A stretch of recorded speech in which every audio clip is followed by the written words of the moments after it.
the actual Picard Countdown comic book series, Countdown number 3. Um, I know Eric has something he wants to express about Star Trek Picard Countdown number 3. You expressed that you had some issues actually finding a copy of Countdown number 3 to purchase in order to read for the show. Please tell us the travails and the adventure that went into actually just tracking down a print copy of Countdown number 3. Well, I failed. I couldn't find it, and it's kind of interesting to me because we were talking a little bit off mic about sort of the state of the comic book industry in general, and this to me is a great example of why the comic book industry is struggling so much, because you have a property come out that people want, whether the story is good or not. People don't care. They just want a physical copy of the book because it's considered a collector's item. And I think anybody could see that. It's a limited series. There are only 3 books. So a lot of people are going to want the complete collection. And it seems like a no-brainer to me that they would print these things massively and there would be a nice supply of them for people to go in and get them. I know for a fact there are people that don't read comic books at all and don't like comic books, and they're getting this book, okay? Because I see the comments for people on Twitter and stuff like that. There are people that don't like comic books at all and wanted this book simply because it was the first Star Trek Picard thing, really, that was available widely to the public. The first physical thing. I'm not even talking about the digital stuff, okay? I'm talking about the physical copy. It's a collector's item. So to me, it's a no-brainer. And I went to 4 different local comic book stores. Very good, very big ones, good ones that are well established in my market area. And none of them had it. I went to 2 stores the day it came out. They were all out. I went to 2 additional stores this week. This book only came out on Wednesday. So you would think that the book would still be available. It's not. I talked to one comic book store owner that, he at least said, yeah, I did try to do a double order. I tried to make sure I had extra copies, but he got sold out anyway. It just to me, it's poor planning, in terms of the industry. It's like, people are going to want this. People that don't like comic books are going to want this. This is a great way for the comic book store owners to get somebody into their store that would never go in their store.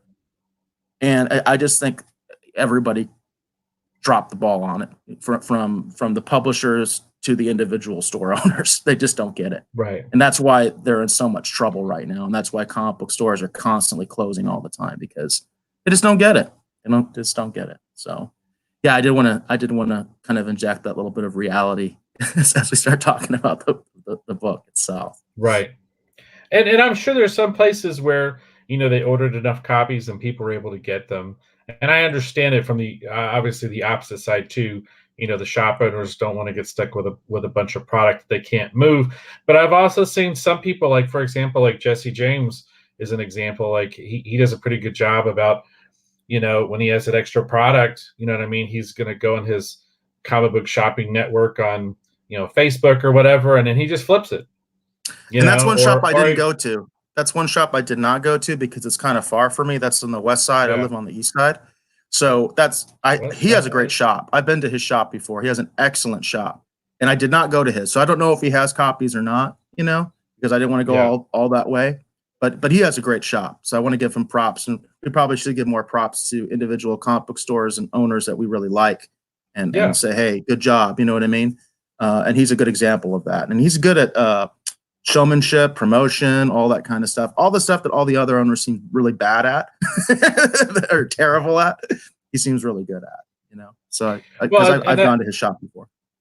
And I was just going to say that's one of the things he's good at. I mean, if he, if he's got the, he'll sell the books in the store, and then whatever he's got left over, he's got that on eBay real quick, So, after the cycle runs its course, he'll get that product out to someone who wants it. So, and, I'm sure there's there's good stores like in Las Vegas, like Maximum Comics and such, Alternate Reality. I'm sure there's places that had those copies.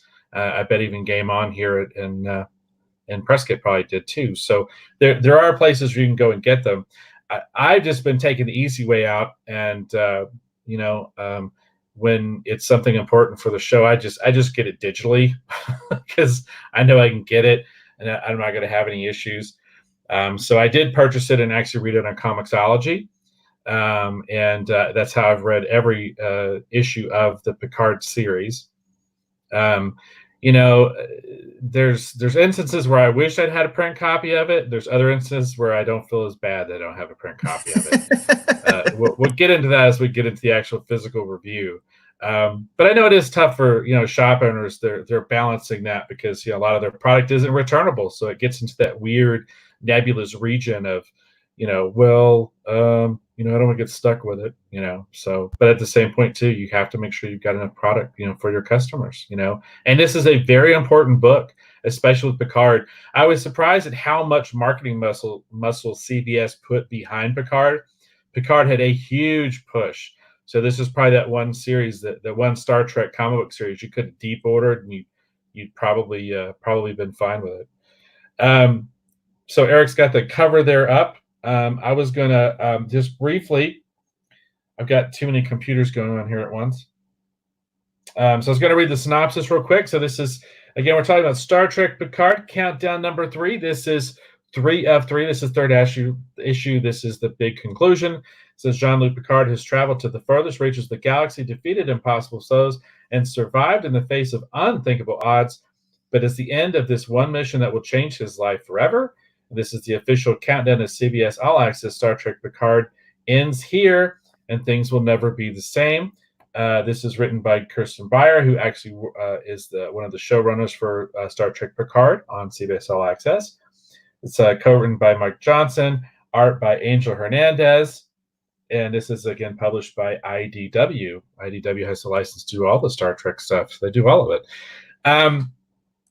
So I guess I'll just start with overall impressions, because this will be a spoiler-filled conversation, because we need to get into into the farthest reaches of this particular story to determine how relevant we feel like this was for Picard. So Eric, do you want to start with your overall impressions, and then I'll give mine? Yeah.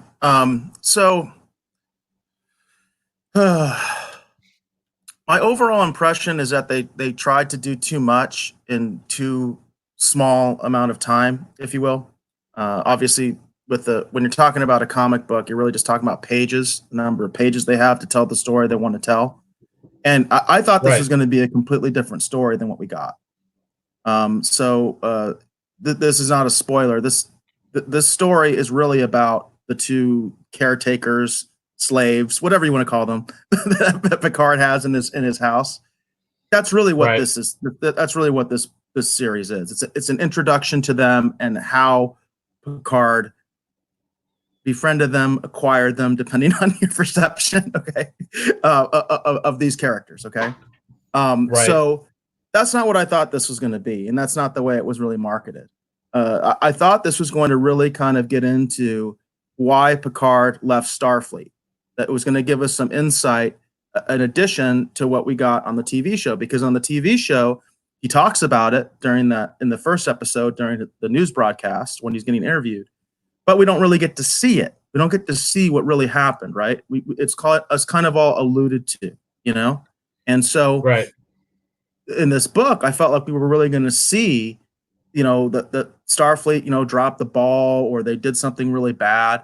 And you don't see that in this. In fact, Starfleet's not really involved in this at all, other than the fact that Picard is on a Starfleet ship, and executing this mission. So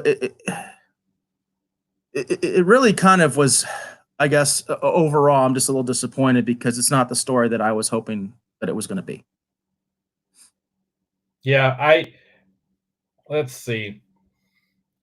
I found the whole series in a weird way. While it's interesting, it gives us a little bit of context for what is kind of happening with this fabled rescue mission that we don't really get to see much of.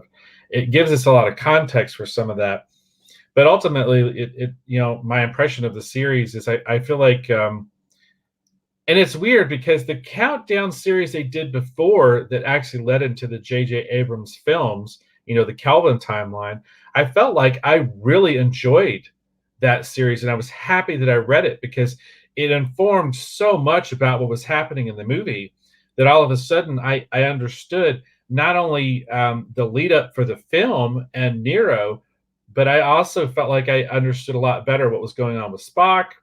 And I had a real good sense of where the next gen fit into everything, even though I know it wasn't supposed to be a jumping off point from the last next gen movie. At the same point, it answered all those questions.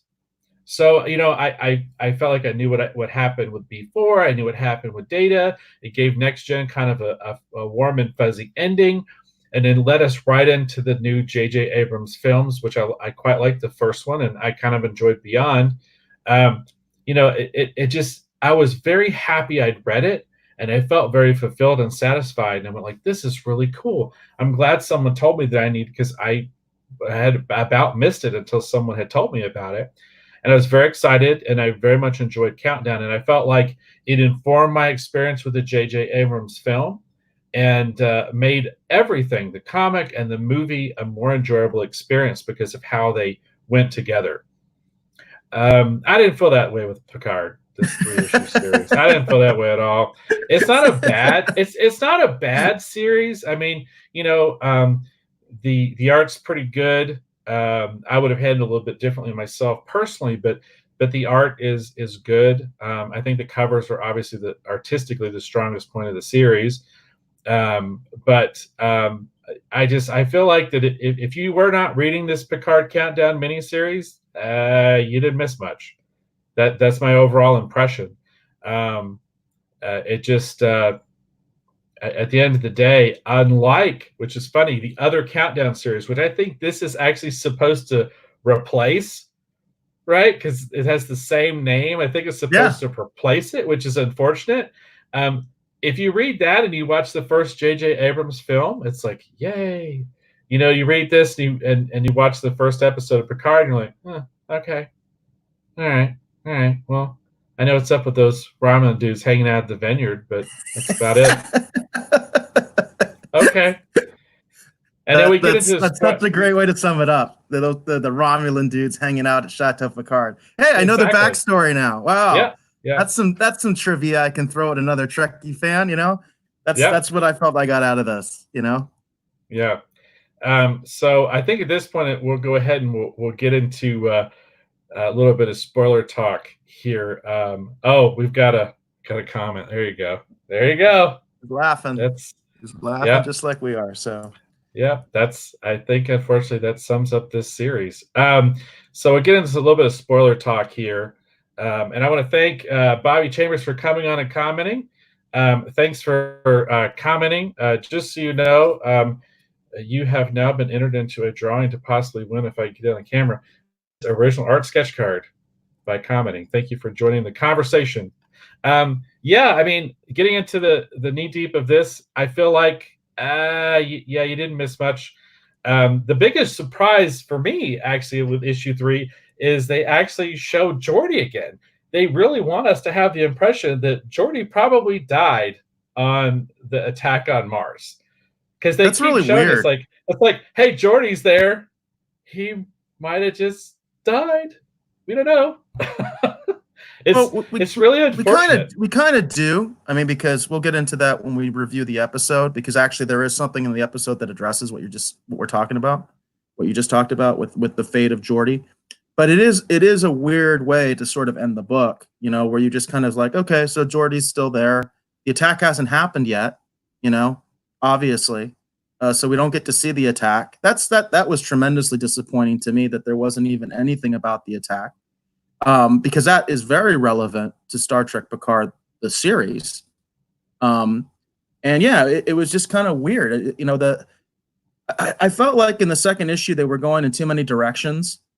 And then I kind of realized that all those directions were just kind of just false, misleading to not tell us what the story actually was. Like, you just don't get that sense, this is what the story is. Until the very last issue, until really basically like the last couple pages, you finally realize, so that's what this story is about? That's what this story was about? Because that's not where you were taking me earlier, Before, it was all about, I mean, they kept adding more elements, because Yeah. The first thing that happens to kind of review the story is the first thing that happens is Picard is going to this sort of small Romulan colony to evacuate it, basically on his ship. Okay, he doesn't have a Yep. fleet. He's got one ship, the one that his flagship. He's going over to help out the Romulans, and he he ends up realizing that there's more people here than he thought because the Romulans didn't include the native population when they made their request for evacuation. It's just the 10,000 Romulans. There's like millions of native people that are actually sentient and all that kind of stuff that are slaves of the Romulans, which I actually found intriguing because I always feel like the Klingon and Romulan empires aren't really depicted as real empires because we never get to see the races that they subjugate because they do. You Right. know what I mean? They have Right. to. I mean, there's no way that but they never really show that in any of the Star Trek, any iteration of Star Trek. So that kind of got me really intrigued. I was like, hey, now we're really seeing kind of the way a real empire actually works. They would do stuff like that. Absolutely, they would do stuff like that. Primitive people, they would just take them over, make themselves gods. You know what I mean? All that kind of stuff. It's the Romulan Empire. They're not good guys. Right.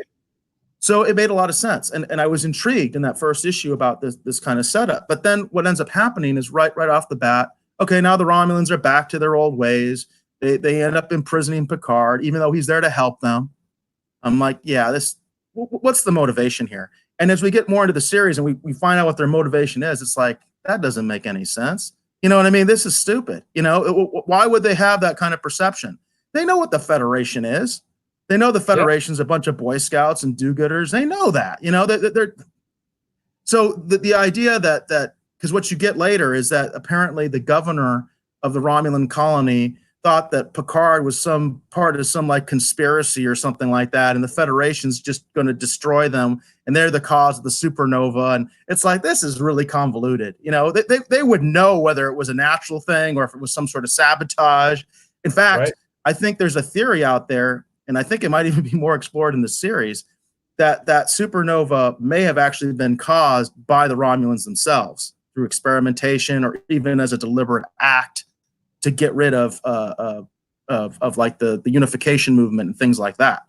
Because you have to think about that I think about that a lot in the context of the show and whether they'll explore that.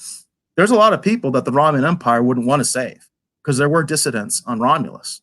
So there's people that they wouldn't want to save, their own people. You know what I mean? That they wouldn't want. They don't want the Vulcan, the pro Vulcan people. They don't want them. They're dissidents. They're part of a movement. So anyway, I felt like the comic book kept going in all these weird directions, and I guess obviously it was meant to kind of throw me off, but I don't understand why. Why don't they want to tell me what the story actually is? I guess they want me to keep buying the books and not realize that, oh, this is what this story is, because I thought it was something completely different. Yeah. So it was such a huge setup, and then you get to the end, and you're like, oh, all right. I mean, I think there's and we don't even get a resolution with the colony, right? Because they don't evacuate them, and we got these millions of people stuck there. What happened to them? Picard can't evacuate them on his ship. His ship's not big enough. So we don't even get a resolution to that. We don't even find out what happened to them. Yeah, and then I think, as far as the action goes, I think there's 4 people stunned over the course of 3 issues. Is that about right? Maybe it was 6. Well, they had the prison breakout. They killed a lot of people, Romulans and the natives in the prison breakout, in the second issue, But you don't see it. I guess that's the thing. It's like I was expecting, I don't know, I was just expecting a lot more for the finale. They gave us such a huge premise, and they get to the end, and it's just sort of like, well, it'll all work out, and they got a good shot of Picard in his admiral uniform with his hands crossed behind his back, and everything's gonna be fine. But we know from watching Picard, it ain't fine. No, that's the other thing is, yeah, you're right. Fine, but I guess it'll be fine. And then at the very end, they also introduced, which I'm kind of hoping maybe we'll see him in the show. They introduced a Romulan commander who was actually sympathetic and friendly with Picard. And he actually kind of rescues him at the end, because what happens is, basically we find out this is all a Tal Shiar plot, basically to destroy Picard's ship because they are idiots and they think that Picard is causing the supernova. That's basically what the story was. That was a Tal Shiar's perspective. So they're going to blow his ship up and kill him and kill everybody on the ship and basically cause a war between Romulus and the Federation. When they've got an impending supernova, they're going to start a war with the Federation. I mean, it's ridiculous. You Right. know what I mean? The more I Right. think about the story, it's just like, this is ridiculous. It doesn't make any sense. But one cool thing I thought was Picard is essentially rescued by a Romulan commander that he's worked with before and evacuated another planet. Apparently, that's what I got from it, was that Yeah. they had Yeah. evacuated another planet Yeah. together, and this guy is friendly with Picard, so he rescues him. He comes in and he intervenes and says, "Hey, Tal Shiar ship, I got more ships. I'll blow you up." You know what I mean? So back off. And it would be nice if that character shows up later, but I don't think he Yeah. will. I think it's I the complete throwaway. You know? Yeah, and I hate that because I think that is interesting. I would love Yeah. to see that brought back up, and it's And that's like interesting. what, 2 pages? Yeah, 2 pages? yeah, and it's interesting too because literally Picard's in trouble, and so he basically calls in the Romulan Star Empire to get his back. That was the most that was that because I did think that was really cool, and so I definitely I hope they do something. I hope we get to meet this character. Maybe he's I hope hey, I have been right about some stuff so far with this show. So That's true. That's true. don't just immediately nod your head no, because it's an interesting character. I It mean, is an look at interesting character, and that's why they're not going to show him. That's why he's not going to be in Picard, because he is interesting. the caretakers are on the show, so he might show up. He might. So But I do agree with you. That was the most interesting thing about the comic was the fact that basically Picard, and I'm sorry, I know Romulan Star Empire is the old designation that comes from the old days, but I love the way it sounds. But I just love the fact that he actually called essentially, the Romulan Empire to get his back. yeah, That was really kind of cool. I did really, really like that. Um, but yeah, it's such a huge premise for such a um, kind of lackluster payoff. And it's weird because in a comic where they could have gone crazy with space battles and stuff, because we haven't seen any of that stuff in Picard yet. right. Yet again, there's no space battle. They could have had a space battle. We could have been on the brink of universal Armageddon. It's a comic. It's not like it's going to cost you a whole lot. Just draw some more ships. We didn't even get like a firefight between the Tal Shiar ship and Picard's ship. They just kind of have this Mexican standoff, because I guess we should address, I guess, what the story actually is. I mean, so apparently I don't know the names of the characters. They're not sticking with me, but apparently Picard's caretakers / slaves were Tal Shiar agents on this planet. So they were embedded Tal Shiar agents on this planet that Picard is trying to evacuate. This small Romulan colony that has a very large indigenous population. And what ends up happening is the Tal Shiar agents that we later see in the Picard TV show as his caretakers on Chateau Picard. They are these embedded Tal Shiar agents that the local government doesn't know about. The Romulan governor doesn't know who they are because they're undercover.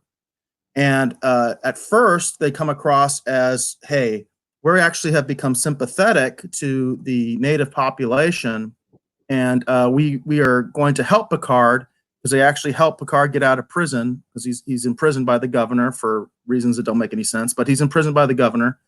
And they rescue him with the aid of the indigenous population that is much smarter than we kind of were led to believe, and is involved with an uprising because they know what's going to happen. So they're revolting, and so the Tal Shiar, it seems, are helping them, helping this dissident movement on the planet. But in reality, what's happened is they're just trying to infiltrate Picard's ship, and they're going to blow him up, which is Right. pretty much what the governor wanted to do. I think the governor didn't want to blow the ship. I think she wanted to take it. But the Tal Shiar agents, who are the caretakers in Picard, again, I'm sorry, I can't remember their names. But anybody who's watched the show knows there's 2 Romulan caretakers for Picard. Caretakers, servants, slaves, depending on your perspective. So anyway, they were Tal Shiar agents. and they were embedded on this planet. And apparently, their mission was to blow up Picard's ship. That's what the Tal Shiar was doing, because apparently the Tal Shiar thought Picard was responsible for the supernova, and it's really convoluted. So they were going to blow him up and kill him. And at the very end, the female Romulan, she doesn't want to go through with the plan. The male Romulan does. He wants to blow up Picard's ship all the way up to the end, but finally is convinced at the end that, hey, this is all stupid. Why would Picard do this? You know what I mean? Why would the Federation do this? It's not really their MO. That's not really the way they operate, which you kind of would have figured the Tal Shiar would have known that from the beginning. But anyway, he has that epiphany. And now at the very end of the story, these guys have basically burnt their bridges with the Tal Shiar. So Picard basically takes them in, right? That's the story. Yeah, that's such as it is. That's pretty much the whole thing in a nutshell. I was trying to get actually not having a lot of success. Going to get the Picard episode up here on my my tablet so I could get their names. And it was weird. I had a hard time actually getting to this on Comixology too, because at one point the actual comic shop portion of it, where you would buy issues and stuff, was actually down for a little while today, which I thought was kind of weird. Oh, that is weird. Yeah. I wanted to pull it up so we could actually have their names. Let's see here. It's interesting too, because it starts off with a very much a perspective on Picard's life. It hits all the major beats, Inner Light, Best of Both Worlds, First Contact. I should mention that as a positive. I really like that. I really I liked did too. and it makes me actually want to have the physical copy, because I really like there's this very brief retrospective in the beginning of the comic, and I'm glad you brought that up, because that was one of the things I actually enjoyed. It's total fan service done in the right way. I mean, they have like an image, like you said, from the Inner Light. There's an image of when he was, Locutus, right? When he was Borgified, assimilated. And there's a couple other images, right, from previous Star Trek episodes from Next Generation and stuff like that. So I really enjoyed that. I did enjoy that. So I'm glad you brought that up, because that is one of the things I actually liked in the book. Yeah. So the gentleman's name is Zhaban. Zhaban, yeah, Zhaban, and then I'm trying to find the lady's name. It's interesting too, because they didn't do much to show us much about this other female character who's going to play an important role. She was kind of with Picard the whole time, but we didn't really learn much about her in this series. That's Raffi, right? Raffi's her name? Yeah, Raffi. Yeah, who we do get to see in the second episode we're going to be reviewing in a little bit. We do see Raffi in the flesh, but she's actually introduced in this comic book. And you find out that she was Picard's first officer, which I thought was weird, because she's a lieutenant commander and Picard is an admiral, but she's the first officer. I have a feeling that IDW people none of them have any affiliation with the Navy, Coast Guard, or any of that stuff, or have any idea how any of that stuff works. You know what I mean? Because it's like, okay, none of this makes sense, but whatever, that's fine. Okay. But she was only a lieutenant commander, but she was the first officer on Picard's ship, on his flagship. So we get a little bit on her, but nothing really, other than the fact that she's very disrespectful and calls Picard JL, which I really hated, quite frankly, that she just calls him JL, because Picard's has always come across as kind of for lack of a better term, he's kind of a stuffy guy, and he's kind of he's a little bit pompous, but in a good way, right? He's authoritative. Yeah. He has authority, you know what I mean, and he's got age and all that kind of stuff that you don't talk to Picard like that, you know what I mean? Right. Right. But she does, and I guess that's just supposed to kind of indicate to us their relationship, that they're the besties, because literally this is the woman that replaced Data. Literally, this is the woman that replaced Data. Yeah. So yeah.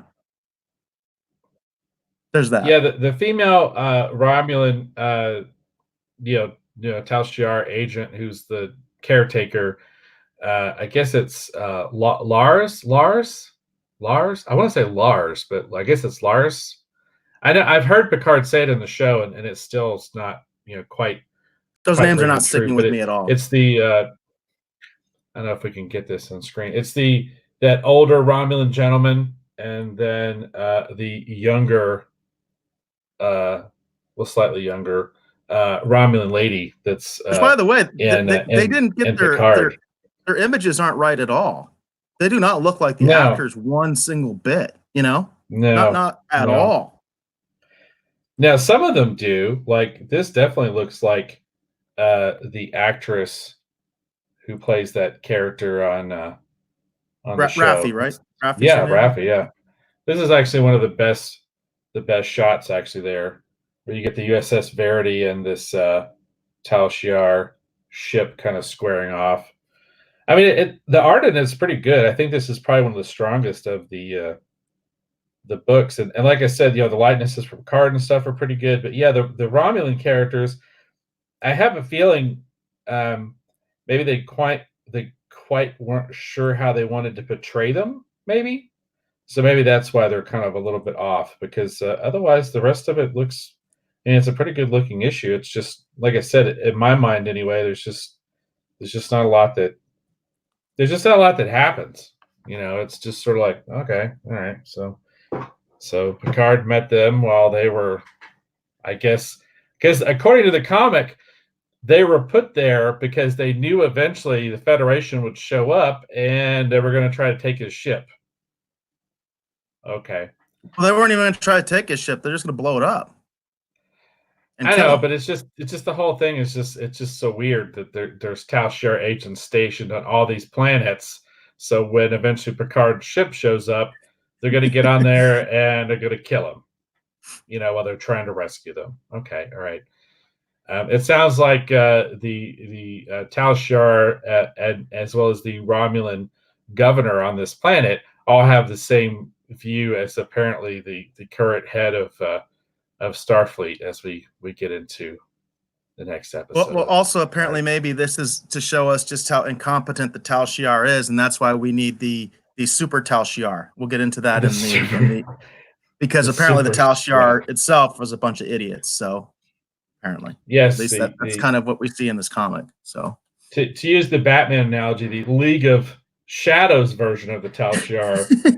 If the Tal Shiar was not shadowy enough for you, we have an even more shadowy version. I don't know. yeah, Some of this we'll get stuff into is that. We'll get into that. oh my goodness. All right.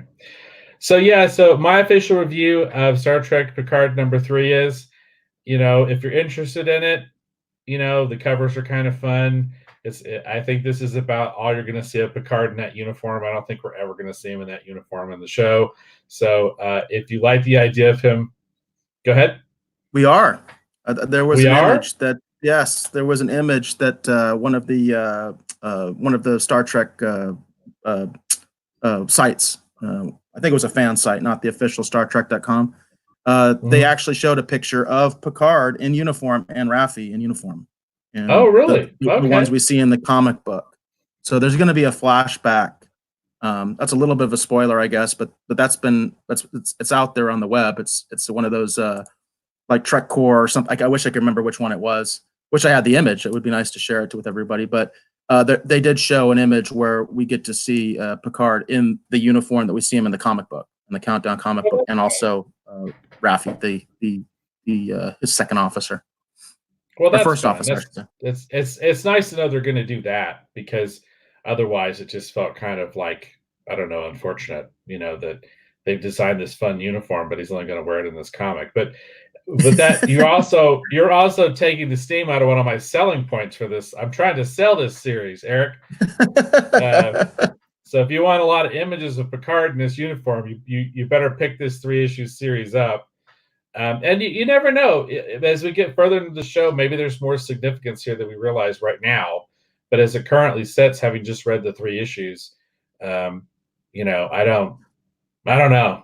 I don't know. I don't know. Well, that's my official review. Hey, Okay, Dave, cool. I kind of want to introduce you to George Gaddis. He was on the Orville panel that I did Cool, last cool. week, and he also is a comic book artist. And I was talking to him about getting the two of you together to talk a little bit. So I'm glad he stopped in to the show to make a comment and say hi. So everybody, George does content himself.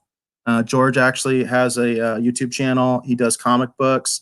He does actual models, like full 3D models that you can like paint and all that stuff. He does all sorts of cool stuff. So anybody that is into any of that kind of stuff, definitely check out his content. He also, I had a great time talking with him on the panel, on the Orville Nation panel that we did on the first episode of Star Trek Picard. And just check his stuff out. He's got good stuff. And Cool, hopefully, cool. Dave, you and him will get a chance to talk, email or something like that. So because I know he's interested in your work as well. So. Oh, well, very cool. Well, so for commenting, so I'm gonna promote the heck out of this.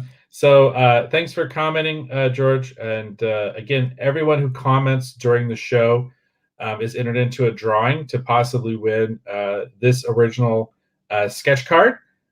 This is again, this art is by me. This is from Superman the Legend. This is an official Cryptozoic sketch card from that actual DC Comics release set.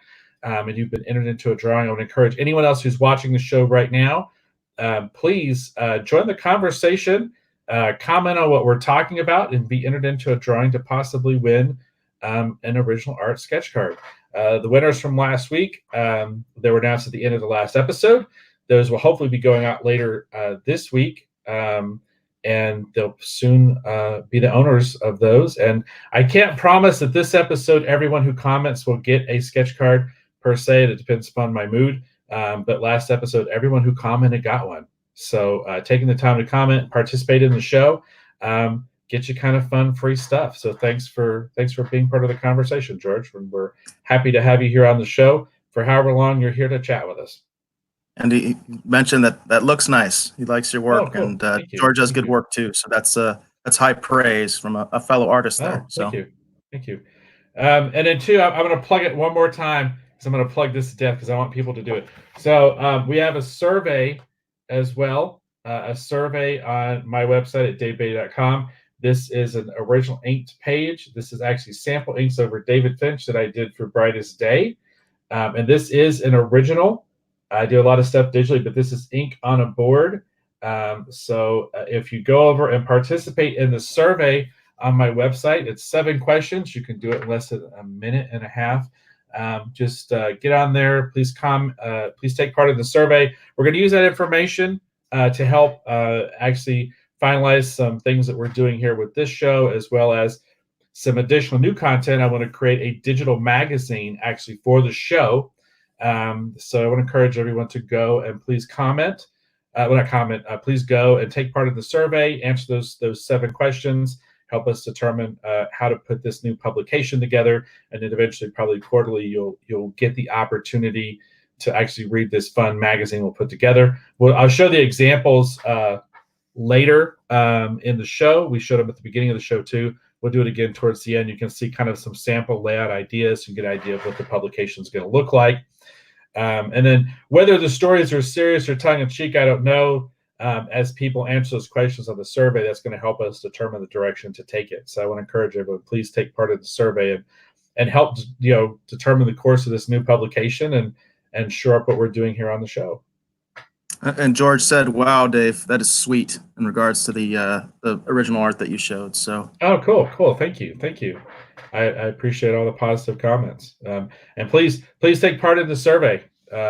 It doesn't take very long, and you'll be entered into that as well. And like I said, there's a whole other chat going on that no one can actually see. That's actually happening on a private watch party I started on Facebook by accident. I was trying to share this episode, and I started a watch party. So there's other people commenting on the watch party that you can't see. And whenever my screen goes dark like this, it's because I'm checking my phone and trying to comment and monitor and see what's going on over there, so that that's people cool, know though. that we are paying attention to that watch party that I started sort of by accident. So Yeah, but thanks for coming on and thanks for commenting, George. We greatly appreciate it. We're glad to have you here. Very cool. So is that good for the Picard Countdown #3 comic? Yeah, I just want to say that I would probably pick it up just almost for the retrospective part. I don't Yeah. know what I really think about the story, to be honest. I think, I'm a physical collector, so there is that aspect of it too. Ironically, you were talking about how you really like the covers. It's probably the best art, but I Yeah. wish I I had like the the photo. I wish I had the photo covers because I think those are going to be more collectible. You know what I mean? yeah. Because those are They, alternate covers. So yeah. um, I think this is one that I would probably say, unless you're really into collecting, digital is fine. You don't need the physical copies of these books. So Yeah, right. And we are, as our show goes on, I've already actually sent Eric some of the copies. There are some other things we're going to talk about. I wanted other Star Trek comics we want to review here on the show just for fun. More of those, back in the day. I can't remember the name of it because we did it on the audio only show. Um, what was it? I forget what I was calling it now. But anyhow, we're gonna talking about the revisit city on some the of. edge of forever, the review we Yeah, did we of did of we the did of the that comic. one, but I think it was favorite comics from yesteryear. That's what it was. So we actually have some other Star Trek comics that Eric and I have been discussing, actually reviewing here on the show. Like I specifically want to do Star Trek: The Early Voyages, which was actually a Marvel '90s comic that actually focused on Pike, #1, and young Spock. And I do want to do those, and I have sent you some of those, Eric, and hopefully we'll be reviewing those. They're not as terribly relevant right now since it seems like Pike with CBS All Access is kind of done, which I think is unfortunate. But I'd still like to review those because I think they're kind of fun and they fill in some interesting gaps if you are curious about Pike's time as captain of the Enterprise. Because in Discovery, he's captain of Discovery; it doesn't count. So Yeah. it's And we did do a so review of Operation Assimilation recently on a previous episode. That was just what, like 2 episodes ago. That yeah, was so we did talk about that comic book as well, and that it does tie in quite well with Picard. There's nothing it really in does. Picard that's going to contradict it. So it's a good story. I kind of recommend it. That's one I actually want to pick up physically, but it's going to probably be hard to find. But it's been out of print for a long time. But I actually would like to get that one. It has a really cool cover with the Yeah, it's a cool Romulan cover. Borg. It's neat, and it definitely ties into Picard. Whether it's canon or not, it still ties into Picard. So Yeah.